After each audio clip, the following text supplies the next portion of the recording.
Panibagong dating opisyal ang nagbalik ng malaking halaga sa gobyerno. Nasa 40 milyong piso ang ibinalik ngayon ni dating DPWH NCR Director o Regional Director Gerard Opulencia, bahagi ng 150 milyong pisong pangako. Ang detalye mula kay Margot Gonzalez. Matapos ni dating DPWH District Engineer Henry Alcantara, si dating DPWH NCR Regional Director Gerard Opulencia naman ngayon ang nagsauli ng pera sa Department of Justice kung saan nasa 40 million pesos ang pauna nitong ibinalik. Ang pera ay hindi umano galing sa flood control project sa Bulacan, kundi sa nakuha nitong kickback mula sa illegal na transaksyon sa ibang mga proyekto. Ito ang paglilinaw ng DOJ sa kinahaharap nitong reklamo kaugnay sa Magus Flood Control Project sa Bulacan. Gaya na tinaguri ang BGC Boys o Bulacan Group of Contractors, kasama si Opulencia sa may aplikasyon sa Witness Protection Program at malaki umano ang maitutulong ng kanyang nalalaman sa case build-up. Kusang loob ang ginawa niyang paglapit sa DOJ para isiwalat ang kanyang mga illegal na transaksyon. Siya ay kasalukuyang provisionally admitted sa Witness Protection Program ng Department of Justice. Sa kaalaman din ng lahat, hindi siya isa doon sa mga nag-witness sa Senate Blue Ribbon Committee, pero sa patuloy naming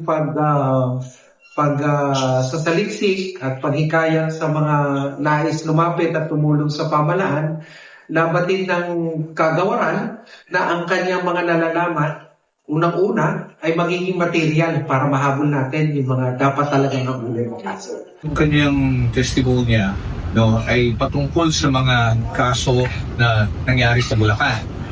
Pero yung pagsasauli ng pera ay base doon sa mga transaksyon na iba na pinasangkutan niya nung siya ay nasa NCR pa.